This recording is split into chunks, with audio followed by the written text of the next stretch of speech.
Torii, good to see you. And look, I mean, I worked in Boston for 3 years, and obviously the history of that city is unbelievable, and the Red Sox organization as well. But to your point, that element still exists, and you experienced it firsthand. What compelled you to tell that story when you were on WEEI? Man, you know what? It's something that I kind of talked about. I told a couple of reporters years ago, and I think they wrote a story about it, but still no one believed it or anything like that. And we've talked about it amongst the players around the league, and it happens, And it's not a Red Sox issue, like I said. It's just the family issue, a societal issue, and for me to have. I always have the topic of discussion, and every year in my contract, we submit 5 or 10 teams, my agent Larry and I, and we sit and we have a discussion where the Red Sox were. Are they going to trade? Do they need a trade for anybody? Do they have a center fielder that has a long-term deal or anything? And when I felt like I could possibly be traded, or anybody could be traded to Boston, I would put them on the list. But every once in a while, everything was the topic of the Red Sox. I didn't want to go there to play, not because of the Red Sox. I didn't want to go because the area, and I couldn't see my family in that area. Torii, it's real interesting because I've known you a long time, since you were a teenager, and we've talked about these different things along the way. But people really are listening now, and we're having these conversations, even here on the network right now, at this point in time in history. And how important has it been right now to have this conversation? And what does it feel like to have people listening and validating your story? Man, it's awesome, man. To even hear the Red Sox, Sam Kennedy, we had a conversation, man. The guy he was a good guy, man. He's a great guy. He sat and we talked, he listened, we had a conversation. And that's all you can ask for, is having a conversation. You can tell he has a great heart, and he wants to kind of rectify it, or either have a spark of change. And he didn't have to come out and say 7 of his employees complained about that and they quit, or whatever it may be, due to racial slurs to themselves, to them in their own organization. They work for the Red Sox. And so he didn't have to say that. That lets me know that he's sincere about change. Some people I hear say, hey, it's too late. But apologies, it's never too late. If your dad apologized to you for hurting you in life, you got to accept it. Your dad owned it and took ownership of it and said, I apologize. It'll be better from here on out. You got to accept it. You have to cancel that debt. And I canceled that debt because Sam Kennedy called me and said, it will be some changes. And all you can do is control your household, control your surroundings, because outside that, you can't really control it. And that's in any Fortune 500 company, that's in any other team that's out there, sports or whatever it may be. You can only control what's going on in your space, because every system has a fox in the vine. Every system has some kind of person or something working in between it that destroys your system.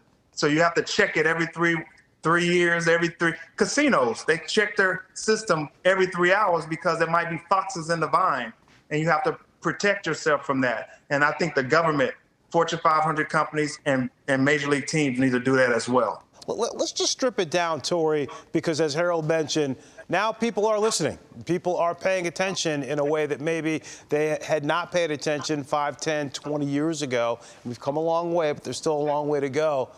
Right. How did that make you feel as a person to hear those comments come your way? How was it deflating, or did you just brush it off? Personally, how did you feel in the moment? When those words come your way, and I'm from Arkansas, man. You hear that word thrown around coming up a lot. But it's cool that I was able to go out and perform at a high level and still have these things happen and see discrimination, see racial divide in the organization or on the field or off the field or whatever it may be. I was still able to stay strong and go out there and perform on a day-to-day basis. When I was in that clubhouse, my brothers were white, black, Latins, Asian, or whatever it may be. We all came together and played together, and it was that's why I was so happy to go into the clubhouse. I was a big clubhouse guy, but to see that in society, and you're talking about little kids. Right.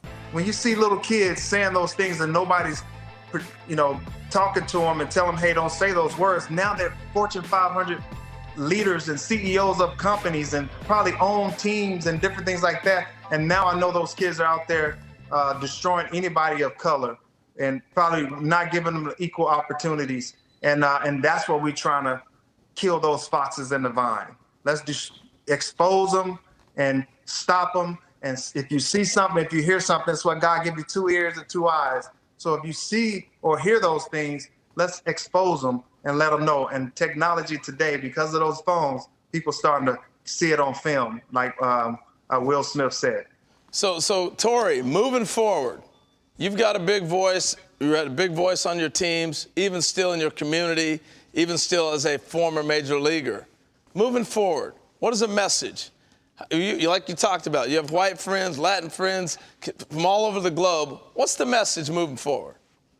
I feel like we have to have that conversation. That's what we need in society. That's what we need in sports. We need more communication, and wisdom, knowledge, and understanding is the only thing that can get us back together. Love is not enough.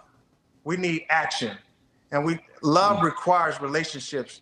And we have to build those, and that's only wisdom, knowledge, and understanding of one another, what we go through and understanding. And I think we're starting to get more of an understanding in society, and that's what's going to change us, because conversations will start to spark nationally.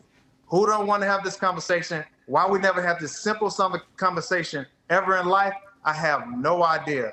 But right now, we're doing it, and I hear it, and I see it, and I feel like it's getting better. So let's change that. Let's have wisdom, knowledge, and understanding, and have a conversation about everything. So let's put it out there on the platform. It's good stuff, T. Good stuff.